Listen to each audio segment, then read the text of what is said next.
ಇನ್ನು ರಾಯಚೂರಲ್ಲಿ ಸರ್ಕಾರಿ ಶಾಲೆಯಲ್ಲಿ ನೀರಿನ ಸಮಸ್ಯೆಯಿಂದ ವಿದ್ಯಾರ್ಥಿಗಳು ಹೈರಾಣಾಗಿದ್ದಾರೆ. ಶಾಲಾ ಅವಧಿಯಲ್ಲಿ ಖುದ್ದು ತಾವೇ ಬಿಂದಿಗೆ ಕ್ಯಾನ್ಗಳಲ್ಲಿ ನೀರನ್ನು ತುಂಬಿಸ್ತಾ ಇದ್ದಾರೆ. ನೋಡಿ ಎಂಥ ದುಸ್ಥಿತಿ ಇದು. ದೇವದುರ್ಗ ತಾಲೂಕಿನ ಕೊತ್ತದೊಡ್ಡಿ ಗ್ರಾಮದ ಸರ್ಕಾರಿ ಪ್ರೌಢಶಾಲೆಯಲ್ಲಿ ಬೋರ್ವೆಲ್ ಸಮಸ್ಯೆಯಿಂದಾಗಿ ನೀರಿನ ಅಭಾವ ಉಂಟಾಗಿದೆ. ಇನ್ನು ಸಮಸ್ಯೆ ಪರಿಹರಿಸೋಕೆ ಹೇಳಿದ್ರೂ ಕೂಡ ಗ್ರಾಮ ಪಂಚಾಯಿತಿ ಸಿಬ್ಬಂದಿ ಉಡಾಫೆ ಮಾಡ್ತಿದ್ದಾರೆ ಅನ್ನುವಂಥ ಆರೋಪ ಕೇಳಿ ಬಂದಿದೆ.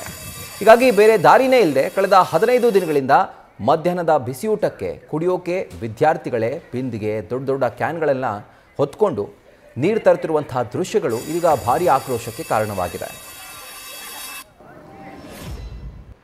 ನೋಡ್ರಿ ದಿನ ನೀರು ಹೊತ್ತು ಅಡಿಗೆ ಮಾಡೋದಾಗಲ್ರಿ. ಏನೇನು ಬಿಸಿಲಾಗ ಚಕ್ರ ಪಕ್ರ ಬಂದು ಬಿದ್ರೆ ಯಾರು ಜವಾಬ್ದಾರಿ ಇರ್ತದ? ಅದು ಒಂದಿನ ಆದ್ರೆ ಬರ್ತೀವಿ, ಒಂದು ಆಡ್ಕೊಳ ಆದ್ರೆ ಇಷ್ಟು ಮಕ್ಕಳಿಗೆ ಅವ್ರಿಗೆ ಹೊರಗೆ ಆಗಲ್ಲ.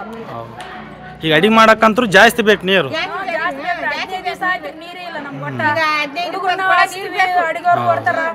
ಹುಡುಗರು ತಮ್ಮ ಮಕ್ಕಳಾದ್ರೂ ಹೊರಗಡೆ ನೀರಿಗೆ ಕಳ್ಸಂಗಾರೇನ್ರಿ? ಇಲ್ಲ, ಕಳ್ಸಲ್ಲ. ಮತ್ತೆ ಮಾಡವಲ್ರು ಪಂಚಾಯತ್ ಅವರು. ಪಂಚಾಯತ್ ಕುತ್ಕೊಂಡ್ ಎಲ್ಲಾರು ಏನ್ ಮಾಡ್ತಾರೆ? ನಂಬರ್ಗಳಿಗೆ ಸಮಿತಿಗೆ ಹೇಳ್ಯಾರಂತ. ನಂಬರ್ ಈಗ ಎಷ್ಟಂತ ಬರ್ಬೇಕು ಹೇಳಿ? ಡೈಲಿ ನೀರು ಬರ್ಬೇಕಂದ್ರೆ ಆಗಂಗಿಲ್ಲ. ನ್ಯೂಸ್ ಫಸ್ಟ್ ನಿರ್ಭೀತಿಯಿಂದ ನಿಮ್ಮ ಪರವಾಗಿ.